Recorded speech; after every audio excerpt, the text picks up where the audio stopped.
Good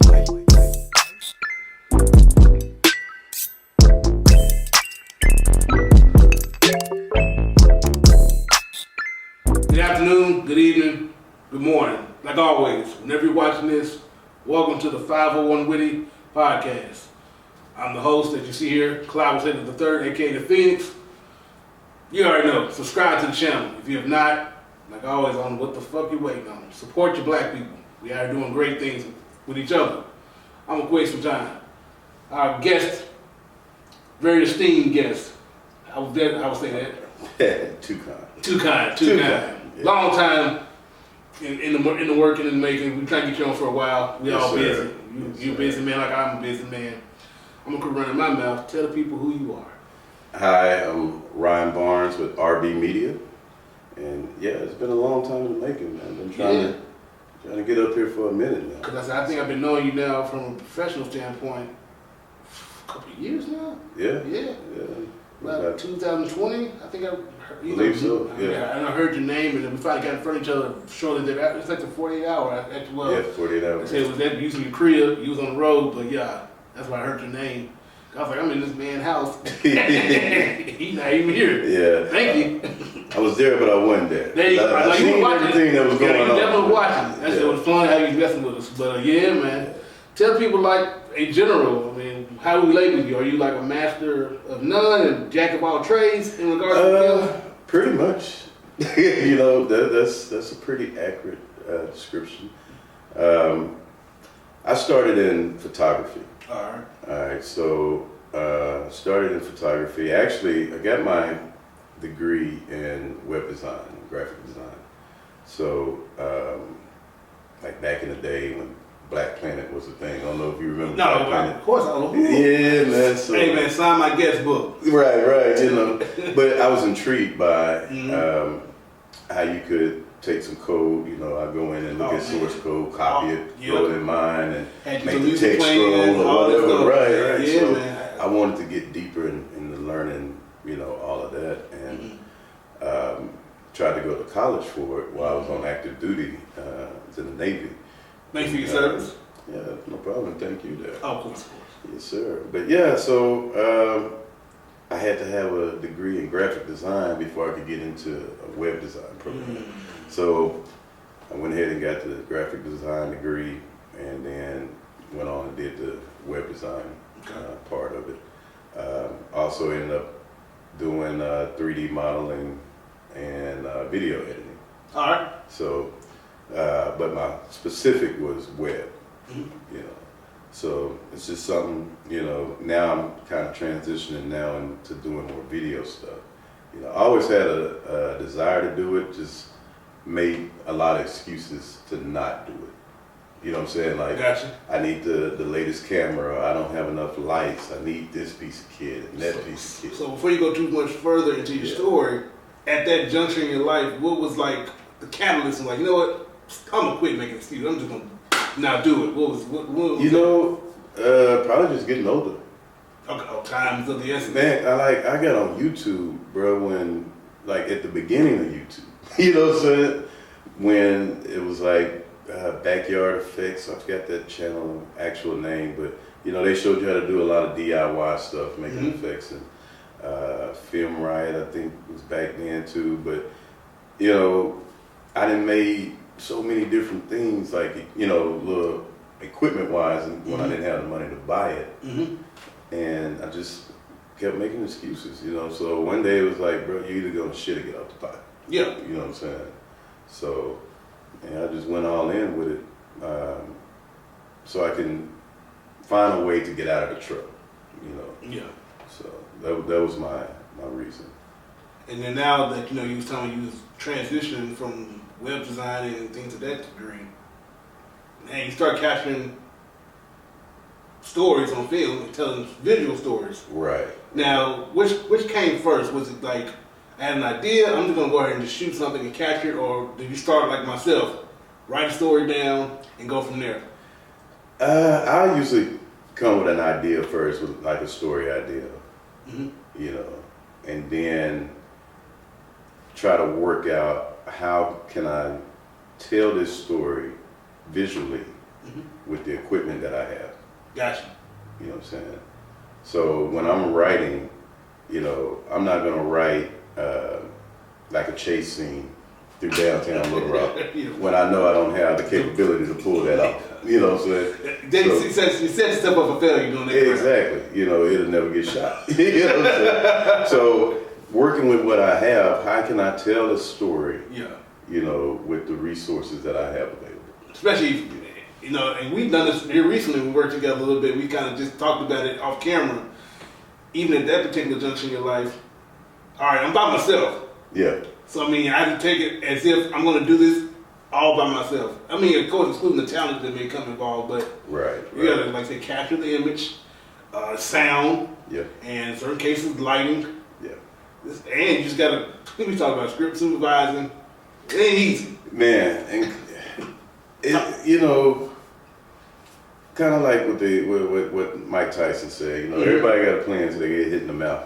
Yeah. So you do all this pre-planning on how you want something to go. Mm-hmm. Then the day comes and you get on set and you get hit in the mouth and everything fall apart. You know what I'm saying? Like, what the hell am I supposed to do now? You almost want to go sit in the corner and cry because it's not supposed to go like that. Right, this is not how I envisioned this. Speak to like in the beginning, like before you did your first overall big feature or biggest feature, like what were some of the hang-ups?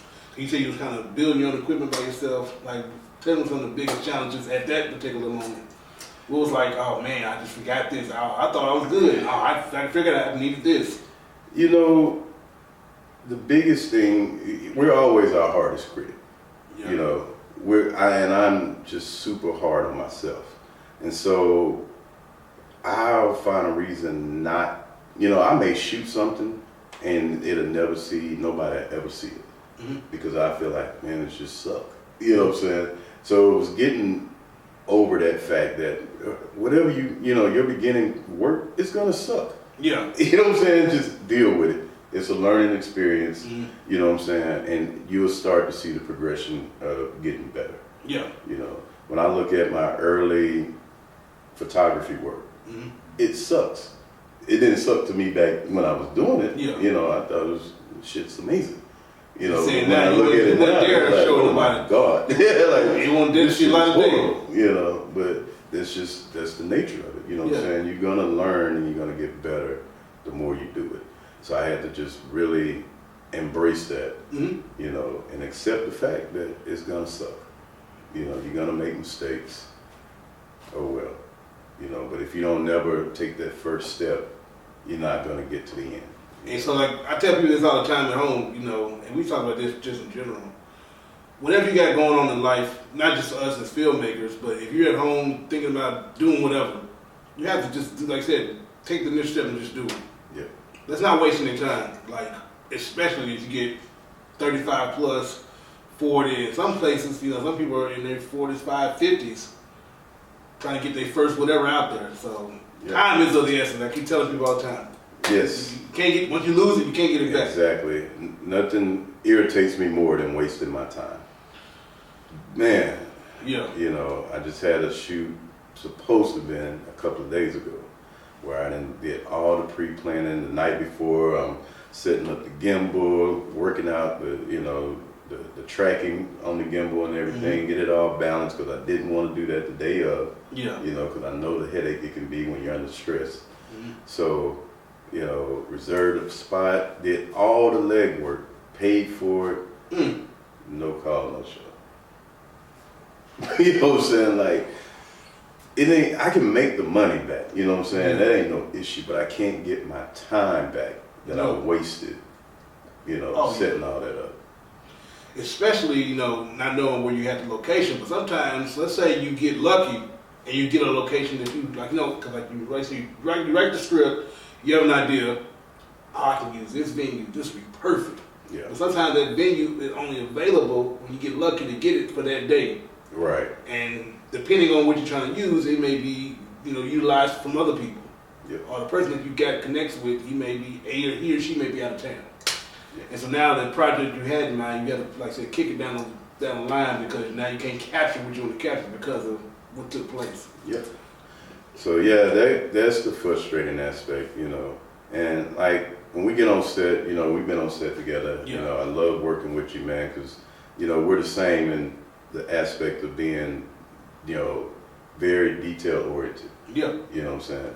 And so when I'm on set, I want things to run as smoothly and as efficient as possible. Yeah. Because we know we're gonna have some kinks. You're gonna have, you know, and you gotta be able to problem solve on the fly. Yes, sir. You know what I'm saying? If the light ain't working, it ain't working. You know what I'm saying? Move on, do something different, because this, you just beating your head against especially the wall. outside. You dealing with the outside. Right, right. You The know, sun you can't control continues it. to move, clouds come in, and we dealt with rain. Rain, yeah. You We know. got all that stood up, Yeah. and then it started raining. Yeah. You know, so yeah, you know, you want to be able to control as much as you can control, you know, and not leave anything to chance. Because, you know, here this evening I'm gonna go shoot a scene. It's a practice, you know, practice run Yeah. before I actually shoot the actual project. All right. You know, because I don't want to get on set and have all these different Variables. issues. Oh, And yes, so sir. let me work it out now when it's just me and the talent. The one issue with this scene is I'm actually acting in it. So that brings its own set of challenges. Yeah, man. Because man. how you in the scene and working the camera. You know? Blocking and just make sure you get your marks and staying within the framework of the actual camera itself. Yeah. So I'm gonna shoot it Are you with, doing multiple setups too? Like you got your master moving in, doing that too? yeah. Ooh. But I'm gonna cheat it a little bit because I'm gonna shoot it with multiple cameras, so Yeah. at different angles. Yep. You know, but the lighting is gonna change because you light the master, you're gonna light for a bigger area, Yes. and then you move in for the close up. Yep. Now the lights gotta move in too. So Yeah. you know, even trying to shoot it with multiple cameras don't always work Correct. because the lighting ain't gonna be there. Yeah. It's helping them batteries hold up too, boy. Yeah, that part. You know, but I'm shooting in the house, so you know I can run off of you know the house Gotcha. power. Already. So, yeah. Real quick, can you touch on maybe something you've done already that people can probably go check, find out if possible? The one project that's out there right now is Not Alone. It's about 33 minutes runtime. Currently, it's on Vimeo. All right. So, So for those with Vimeo accounts, Vimeo, yeah. that's where you can find it under your name in regards to, or Not just Alone, yeah. all right. So Not Alone, RB Media. all You right. should find it. All right. Yeah. Will that ever be like accessible in other platforms at all? Or? I'm playing with that. Trying to get it put up on Tubi. Mhm. You know, try to make a little bit of money back. Of course. You know, I never, and it was funny with that project, it ended up being 33 minutes, but initially it was only supposed to be 3 minutes. You know, And I'm it aware. kind of morphed. And like I said, they may not be, of course, but so can you speak a little bit, not to overall, but like what made it like go from where it was to where it became? Yeah, sure. So initially it was a contest entry for Rode microphones. They do a Rode reel every year. And again, every year I was going to submit for it, and I would make an excuse and not put anything in it. You know, I'm not good enough. I don't have work that's good enough for it. You know what I'm saying? So that particular year is like, no, we're going to submit for this. But then work got in the way. Yep. And I missed the deadline to enter. Okay. But the people involved in the, the cast, they still wanted to shoot it. So we shot the film. Well, now I don't have a 3-minute deadline. So we shot it, and it ended up being like 6-7 minutes. You know. So after everybody's seen it, it was like, man, it'd be cool if we could tell the backstory, you know, leading up to this point. Yep. So I went back to work, wrote another script to bring us up. So what we had originally shot ended up being the end of the movie. Gotcha. And I wrote another script to get us up to that point. So that's how I ended up being 33 minutes. Already. So thus far, you know, you've done one project. That's it. Yeah. Yeah. All right. What are some of the things, the biggest things you've learned from that one project? If you had to highlight 3 things. I would say Team, you gotta have a team. You gotta have, you know, great people around you because you just can't do everything, you know. So out there, so if you're actually an independent filmmaker out there and you think you can just tackle everything yourself, don't set yourself up for failure. Yeah, no. You can find loyal people like yourself that's, you know what I'm saying, dedicated, got the, you know, the passion, the drive that want to do this as well. Surround yourself with those type of people. All right. You know, because it's gonna make life so much easier. You know. So team. So that's team, one thing. you gotta have a great team around you. Second thing is problem solving. You gotta be able to problem solve on the fly. You know, don't keep going around in circles. You know what I'm saying? If something ain't working, move on, do something different. You know what I'm saying? And hey, you know, that's just the nature of the beast. It's not gonna always work the way you planned it. And but just plan. I was just to say, you still got a plan. You gotta have a plan. Yes. You know, pre-production is essential. Plan it out as detailed as you can. You know, you got your shot list, you got your storyboards, everything that you can, you know, put together. The more you have, the easier it's gonna be. And I'll go piggyback off that too. So sometimes, like for myself, when I write my scripts, and even going forward when I start doing more productions, and this I've learned this just being in class and hearing other people's stories. Be willing to kind of let go something. Like for example, if you wanted a certain particular setup, and you get to the day of the shoot, and like things are just not coming together like you want to, be ready to kind of like, you know what, I just gotta cut this scene completely, or I gotta find another way to tell this visual story from a different angle or a different way because this is too hard to capture right now. This is not going well. So be willing to cut bait. Well, that's funny you said that because that was gonna be my number 3. Oh, talk about it. Be willing to kill your baby. You know, ain't that what we call it? Yeah. You gotta be willing to kill your baby. You know, even though you just, this was gonna be the scene that was gonna solidify everything, and it don't work. You know what I'm saying? Yeah. You gotta be willing to let it go. Yeah. You know. Because like you said, if you don't, you're gonna be wasting your time. And come 3 hours then went by, and you're like, I ain't capturing nothing today. Or you may even shoot it, and then you get into post production, and it just don't jive. It don't flow right.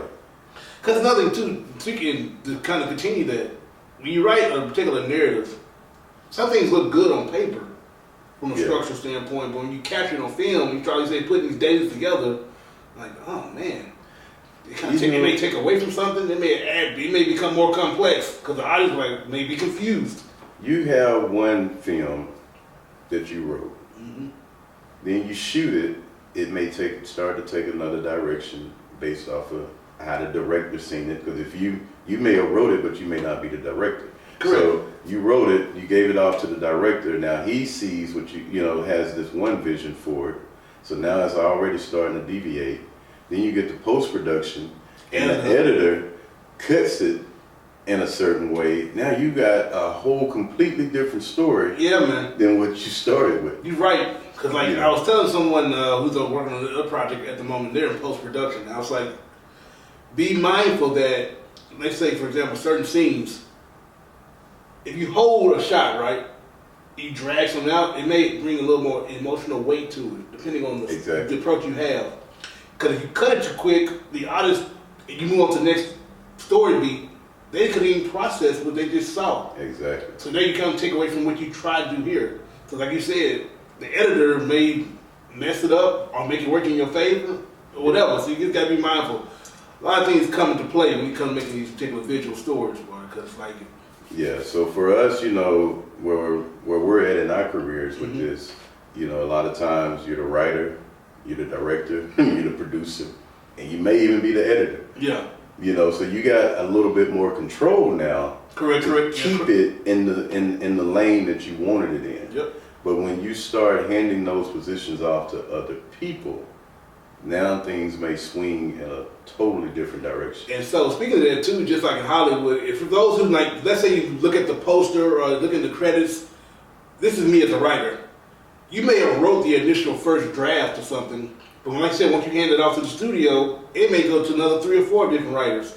And so it may be a story by you, but written by this individual, and like your initial idea may not be there no more because you got your check. They just paid you. Right. It's out of You your don't get your hands. credit.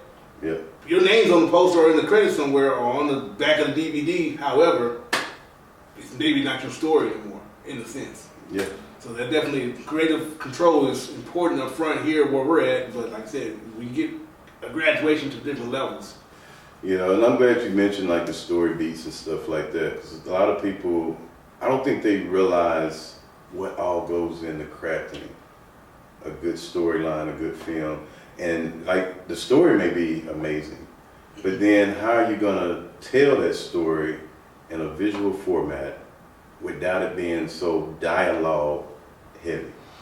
Yeah. You know what I'm saying? How can I visually tell it? And you mentioned one, you know, if I hold on a shot, it's because this is something I need you to see. This is important. You know, if I give you an extreme close-up, there's something important about this that I need you to see. Yep. You know, so yeah, hitting those beats or holding on a shot or cut, you know what I'm saying? All of that, you know, and you'll get to post and start kicking yourself like, damn, I meant to shoot this way, or I needed this shot, and that's where that shot list come in handy, because you will forget on the day of. That's like your playbook on the football field, because you got, man, I got to follow this particular guideline or outline, because if I, like you said, I mean, this stuff ain't easy. I'll put it like that. This stuff is It's a lot of work, yeah. I mean, because we can do a quick 5 minutes, sure, we can get something solid, but you start getting the longer formats, 15, 20, 30, hour, and the full-length feature films, it's critical. Man, I wouldn't even approach a feature film without a solid crew. I mean, No, solid. by yourself, no, good luck. Right, you, man, shit. I don't even care if it's shot all in one house. It's too freaking much. By yourself, by yourself, yeah, and it come out worth something. Yeah. You know, you may get it done, but damn, you know, It's gonna be trash. yeah. The likelihood of it's gonna be trash. You know, because I don't, you know, I like to perfect things. Yeah. You know what I'm saying? So you care. Right, you know. Care. So the amount of time, like when we were on set, you know, for my last little project that I'm, you know, now in post-production on, I want to make sure the light is dialed in just right, you know, perfect for how we're shooting this. I don't want to just throw a light up and turn it on, you know what I'm saying? Correct. You see, yep, all right, good, you know, roll. No, you know what I'm saying? I got to dial this thing in to give me the look that I envision. And that takes time. Yeah. But now you got to be mindful that you got all these other people on set. And, you know, in today's society, everybody's just rush. They got to go. Man, I can only give you an hour. You know, the film we just shot, you know, there was, 3 attempts for a 2-day shoot. Yeah. 3 different weekends trying to do that, you know. And the very first weekend, I mean, my blood boiled so freaking bad because the guy that was going to play the character said, yeah, we're good, you know. All right, you know, if you sure we're good, we'll go ahead and get started. Yeah. You know? So man, we get out to the location. I needed to replicate moonlight. So I need to get a light up in the air. And at the time, I didn't have that big combo stand that I got now. So my problem solving. Okay, well, I deer hunt. I got a lot of lean on stands and, you know, climb trees that way. So I put a deer stand in the tree and set the light on top of the deer stand. Well, the problem is now I can't really angle it. Oh, I fixed that.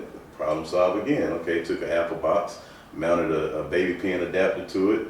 Now I can put the light on that, and now I got my tilt the light down. So by the time I did all of that, before we can even start blocking the scene, it was like, hey man, remember I got this event I gotta go to, and left. Now you can't capture the scene. Man. Yeah. Oh my, I just got quiet. I was totally quiet, you know, and everybody else that was around just knew, like, give him some space, give him some room. Pissed. Yeah, give him some room. You know, and the fact, I was in Des Moines, Iowa. I rented a car and drove here 10 hours to do that. Get back to wasting your time. Exactly. Yeah. My time and my money, and that means I done rented a damn car and drove here for this. Yeah. And Oh, as man. soon as we get everything set up, hey, now I gotta go. And so I'm gonna speak to this a little bit more on the back end of the commercial here. So, where can people find you real quick before we go to commercial break? Man, you can find me on Facebook, obviously, at Ron Barnes. Instagram, RB_media_photo.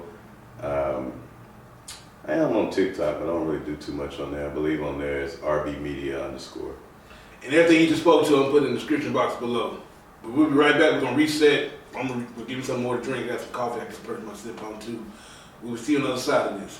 Yeah, what we're seeing. You're talking about the damn set preparation. That's already shit down. There at the end, we were just talking about. See, there we go. Getting over. But yeah, we were talking about just production in general, being able to hand off things and Yeah, I get to it. And you see we running our mouths, but we back. Hopefully Bob put in a good commercial in between the overall cuts and for the commercial break. If not, subscribe to the channel. You say RB Media. RB Media, yeah. You can find him, like I said, everything you just spoke to, it'll be in the description box. Please support your people. We are here trying to do great things from a visual standpoint. And hey, how many people you know of this particular skin color doing what we're doing, especially here in Arkansas? Right. I mean, and we talk about this off camera a lot too. Like, it's like very, very, very, very little people of us out here doing what we're doing. Yeah. Who's serious. Right. And so I guess I could pick up from there. The reason why I'm so passionate about what we do, it's fun. It's kind of like therapeutic in a sense, telling stories from different genres or whatever and putting together and coming together and making this beautiful art. But when we're doing this, it is very vital that, like I said, people like us, we take it seriously, but a lot of people don't do it. Yeah. So if you're not serious, like my man was speaking to before the commercial break, if you're just not invested, just let us know up front so we can find someone else to put in that spot. Exactly. Because I would hate for you, myself, anyone to, especially you get to the day of the shoot, you're right there, you've blocked everything, now we're ready to just plug the actors, actresses, and get going, and you just, that's unacceptable. Man. That's unacceptable.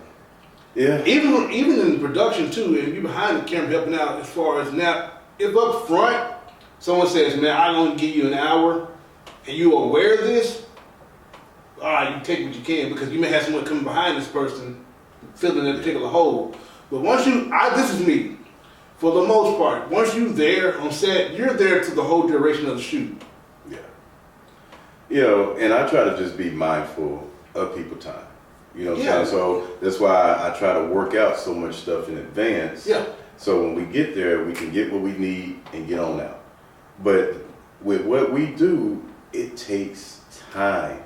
It's not no quick process. No. It takes hours. You may be on set all freaking day for 3 seconds of film. You know what I'm saying? Like, No, for real. Like people don't. I guess a lot of people don't understand that either. For those at home, when you see the finished product or something, let's say it's a 5 to 10 minute scene.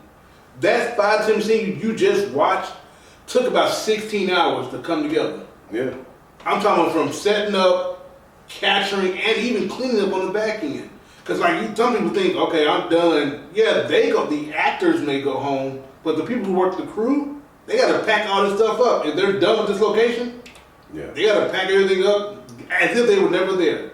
Yeah. And that could take another 30 minutes, an hour or two, unplugging this, probably rolling this up because one thing about Don't get damaged. that Once part, they organized. that too, You know. and you don't want to lose nothing. Yeah.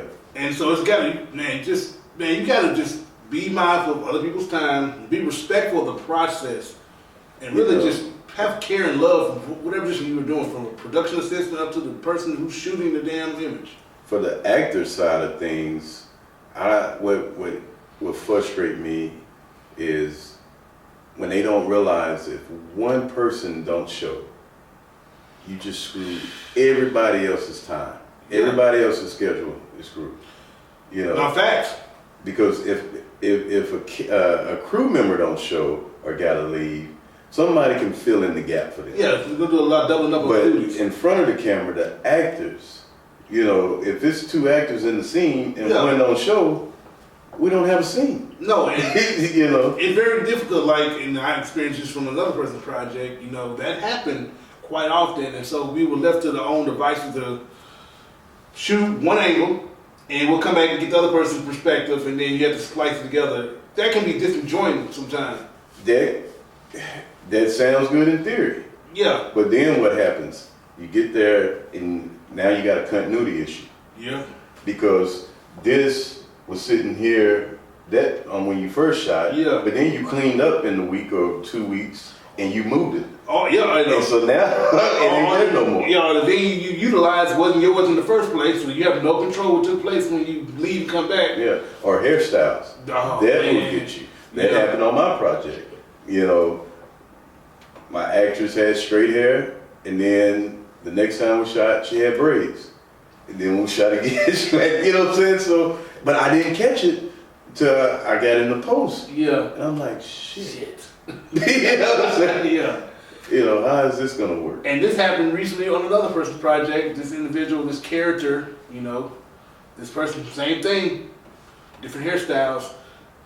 The way we try to cover it up from a narrative standpoint is this person gets their hair done a lot. So they kind of implanted some dialogue to kind of help out. So if the audience sees it, it's spoke about on. But yeah, man, it's stuff that just... I think in mine, it was so funny because she went to bed with straight hair. Oh, and God. woke up Oh, with God. braids. You know what I'm saying? So it was no way of hiding. You know what I'm saying? It was, what do you do? She got her hair done in her sleep. Yeah, you know. That part. She dreamed it, I Yeah, guess. I guess it is. Oh, wow. So, Dang. you know, we ended up having to just go back and reshoot that scene again with the original hairstyle. All right. Speaking to what is the overall? I mean, you can have some fantastical goals, and if this happens, it's gonna be beautiful. But what's the realistic in your mind? Not necessarily the end game, but what's your spot you're really trying to get to? Whew, man, I don't know if you're ready for that one. I want to be able to put out projects that really impact our people. Okay. Specifically. You know what I'm saying? Mm-hmm. Because what we've been experiencing, what we've been given, has really been to our demise. Okay. You know, to our detriment. So I want to put out stuff that'll start to change the way things have been going for us. Mm-hmm. You know, for us as a people. You know. Gotcha. It's so funny because these past few days have been just a roller coaster of emotion. Personally, Yeah. or are you talking just from a narrative standpoint? From Just looking at us as a people and what's going on with us right now. Gotcha. You know what I'm saying? We are, you know, the Kyrie Irving situation, the Yates situation. I would love, before we go forward, and I don't know how deep you want to go into this, I had a good conversation with my good friend of mine. Shout out to T-Rock. You already know, if you're watching, much love to you, Stonewall. We had a nice conversation because me personally, this is my opinion. I'm not going to, this is the expressed views of Clive Slater III, not Mr. Ryan Barnes here. If he wants to add to this, it's cool. I don't have a problem, and I have no problem, but I have a problem when people get upset, or collective people get upset when people bring light to facts. Yeah. If something is factual, and this is me, I never argue with data, statistics, and facts. You can't argue with that stuff. If something is the truth, even if it's ugly, it's still the truth. Yeah. And when it comes to history on this earth, things happen. A lot of shitty shit happened. Yeah. And everyone was complicit. Even, I'll speak to us first, I'll hold us accountable. Yes, black people sold each other to slavery. Yeah. That happened. With that said, other groups were complicit and profited on the selling and buying of slaves. Yeah. Getting real quick to that topic. Financed. Yeah. That part. No shit, no for real. Yeah. Like literally had their infrastructure in place to ensure it went down in their eyes the right way and everyone got their piece of the pie. Yeah. They shepherded all that. And so with that said, when this men, Kyrie in this particular case, simply posted the picture of the poster, hey guys, you may want to check this out. That's all he really was saying. To me, what is the issue? What is the issue about that? Now, he may have said some stupid shit prior to this. However, when it comes to this particular topic, I see nothing wrong with the man did. It's, like I said, I don't want to get too far down Yeah. But, especially this your show. So, that's cool. Yeah, you're good. But I'm going to just call them the untouchables. The untouchables run Hollywood. I like the way you said that. They run Hollywood. Yeah. And there's no films that show a black man and black woman in true love. We don't get that. We get black people in dysfunction. You know what I'm saying? Yeah. If she's a strong black woman, she's got to be single. Yeah. You know what I'm saying? If he's a strong black man, you know what I'm saying? He's a drug dealer. We always are shown in dysfunction. And they don't have a problem with that. They love that. Yeah. You they know profit upon it. And profit big time. Yeah. And our silly asses keep supporting that shit. Yeah. And that's what I've been frustrated with. Yes, sir. You know what I'm saying? Like, why do we keep, so when you said earlier about watching sports, that's the main reason I don't watch fucking sports. I'm not giving my time and energy to that shit. Gotcha. You know what I'm saying? Because we're their entertainment. You know what I'm saying? I can't argue with that. That's all they look at. And I respect that system because shut up and dribble. You know what I'm saying? Why is this man posting it? And then Shaq ass. Called this man an idiot. Okay, speaking of Kyrie again. Gotcha. Yeah, called him an idiot. Meanwhile, the movie theater that he owns played the exact same film. He made money off of them playing that film. Yeah. But Kyrie was an idiot? And all he did was post the damn link. Just check this out, guys. You may want to check this out. Because it had been one thing, and someone said, when I spoke further with somebody, and like I said, I can talk about this all forever. Someone said that within the particular documentary that it speaks reference to the Holocaust. Now, from my understanding, what I've been told, Kyrie himself said, I don't agree with everything in the film after the film. Yeah, that's what he said at the basketball post conference. But I just want to say, there's some truth within the particular narrative. So when he says that, he's acknowledging that not the whole documentary may have accurately depicted certain events. Yeah. However, he does bring light that the overall narrative is still in place. Though I issue with it, though, he didn't promote it, even though they kept trying to say he was promoting it. He didn't promote it. He didn't make it. He ain't make no money off of it. Ain't nobody saying shit to Amazon. Ain't nobody saying shit to Jeff Bezos. No.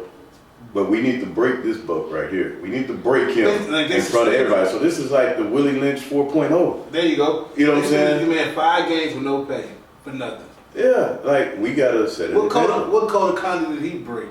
I don't know what rule he broke. On his personal platform. So that's my issue with it. Yeah, I hear you. That's my issue. So we're gonna break him and let it, you know what I'm saying? We gotta show the rest of you Negroes. Stay in line. Get out of line. We will, at the end of the day, we run this thing. Yeah. We're gonna remind your ass who run it. Ain't gonna make him take a class, go learn. Man, the hell you will. Fuck your shit. You know what I'm saying? So you may have to strike that part, but fuck that. I don't know. But you see they broke Nick Cannon ass like that too. Yeah. He sure came back and apologized, and then had to go learn about their shit. Racial sensitivity training. Man, fuck all that. So that's my No, I hear it. So I can see where you're trying to get to, like, because you have control of what you do. Right. And so when the film is in your hands, and that camera is in your hand, and the pen is in your hands, your ultimate purpose is to shine the better light of what's potentially could be out there. Because there's a lot of good things in the black community happening. Well, the thing is, I spend way more time in I say spiritual studies and stuff like that. Yes, sir. So I know that, you know, the two ways to, what can I say, to impress or press upon the subconscious mind. If you need to change something in somebody's subconscious, you're going to do it through repetition and through drama or, you know, something traumatic, you know, shock. So there's no, you know, coincidence that they keep showing you the same shit over and over and over. It's programs, you know. So I'm gonna keep showing you this image of dysfunction over and over. I'm giving you music that's dysfunction over and over. And so it's gonna impregnate the subconscious. You're right. And now it's playing out in real life. You know. One of my favorite movies is Inception, right? And so, I love Inception. Yeah, because I'm a big dreamer and I love like dreams, nightmares. I play a lot of my subconscious in that matter. And so, you know, the whole plot of that is literally implanting a certain idea from a natural standpoint to, of course, further the particular mission. And so getting back to you said about the programming that they've put out there for everyone to view and see and even hear in music. No, it's evident. This has been going on. It's just really, and of course now, the dollar is bigger as far as inflation, and there's more money to be made, and a lot more consumers are out there as far as the population on this earth. So it's like, yeah, it's out there, man. It's out there. Yeah. So, you know, how can we start to change the narrative? You know what I'm saying? So that's what I want to do. I want to make films that are impactful in a different direction. You know what I'm saying? To push us as a collective in a different direction. So now I know you're a filmmaker, but as a person who consumes films visually, do you have a favorite genre outside of what you do? I don't say I have a favorite genre. It's hard to just watch films for entertainment. You know, I know, because now I break down. That'd be my biggest thing. Don't watch a movie with me, because I'm going to sit here and... My girl get on my girl nerves. You know, because I'm like... If something having subtext or some kind of like direction, I say, oh man, baby, I know you probably see this, but I'm telling you, this is deliberate. Yeah, that's foreshadowing. And then you may pick up on something, and I'm like, I can just give you the plot already. I can tell you exactly what's about to happen. You know, brother. This is our nerd stuff talking. Yeah. Brother, I have literally been watching certain television shows and movies and was able to say the line for the character says, because me as a writer, this is what I would put here if I was writing the script, and they'll see it. I've got on people's nerves, and I'm so sorry that if I've sat there next to you and done that, it's because I'm geeking out, or with my particular mindset, I already know what they're going to say. Yep. So I'm looking at, when I watch movies, I'm breaking it down for how was it shot, where was the camera at, where was the light coming from. That's the studio. That's actually a live feed. Looking at continuity shit, like damn, there's food on the plate, but in the last shot, there wasn't no food on the plate. Who put the food on the plate? You know what I'm saying? Shit like that. So I can't just sit and watch a movie. Gift and curse, brother. Yeah, you know, for the entertainment aspect of it, my mind just won't let me do it. So if you could enjoy something, what would you go to? I like action. I like a lot of action films. You know, like the Bad Boys. You know, that little 1, 2, 3. What are they? 3 right now. They done 3. So yeah, I love that series. I don't know which other ones I would. Are you big on sci-fi action? I do like sci-fi. Matrix, stuff like that. I like anything that's really got a metaphysical aspect to it. Okay. You know, and see again, go geeky. You know, I'll sit there and pick out, you know, why is this character wearing this color and that character is wearing that color, because I know what the colors do to the chakras and the feeling that you're gonna, you know, get from it. You know, what was that? Best Man Holiday. The one Terrence Howard and them. They got the stuff on Peacock now. They got a TV show now on Peacock. They kind of revisit. Well, the second movie that they it was Best Man Holiday. Yes. Okay, you know, Terrence Howard was this, you know, for the streets, as we would say. Yeah. And I noticed his character always had on something orange. You know what I'm saying? Okay, so the sacral chakra. You know what I'm saying? Your sexual energy. You know, and his character had that color on in his wardrobe in damn near every scene. Yeah. You watch Westworld on HBO? I haven't seen that. It's a recommendation. Okay. Watch Westworld. Now it's based on a book, and they kind of made like a TV show back in the day, but they kind of revisited the same narrative, or whatever. They just had their season 4 over the summer. But yeah, I'll say watch Westworld. You may like it because it's like there's Western aspects to it. It's about different thematic things going on. I suggest that. But yeah, that's me when it comes. So I don't have a particular genre of movies or films that I like. I like it all. Yeah. Now I do enjoy my action though. What was it one? Gemini Man. Oh, that was Will Smith. Yeah, and so I like whenever I do buy. I'd rather buy a movie than the stream it. The actual hard copy. I'm old school like that too. For one, I want to see the extras that's on the bloopers and deleted scenes, and if they got commentary with the director, I want to know. I want to see all of that stuff. Yes, sir. How was it filmed? And so looking at like Gemini Man and the frame rate they shot it in, why did they choose to do that in the standard way that you've been doing film? How did it make it look? I like all of that technical stuff. Yeah. Yeah. So in conclusion, we kind of got an idea where you want to go at the end but like anything that the people can anticipate in the near future? In the near future, I'm working towards a feature film in 2023. You said feature, that's like feature. hour and a half, 2 hours. Yeah. Oh, here we go. I'm gonna step off in there. I got another short plan beforehand though. Okay. Because in order to shoot this feature, we're gonna have to get some funding. Yep. So hear that, guys. we're looking at a crowdfunding campaign to kick off with this next film. Well, I'm shooting a short that's gonna help with the crowdfunding. I'll put it that way. Yes, sir. Yeah. Well, So we need your support in order to make this happen. so once again, how can they find you? Find me on basically all the social media platforms, but primarily I would say Facebook, just Ryan Barnes. I may even say Amaruka out beside it. Instagram at RB_media_photo. YouTube. Yep. RB Media on YouTube. And TikTok. Like I said, I don't hardly be on there, but it's RB Media_. And for myself, Clive Slater the Third. Now that can be found on YouTube as well for my independent features, and I kind of document my overall process and give inspiration to others. Because one of my things I like watching in regards to certain filmmakers or people in general, I like to see where they started and then go through their particular journey and see where they end up. Because the destination is always cool, but me, I really thrive in the journey. Right. I get excited about the journey. So that's where you can find me, is my journey.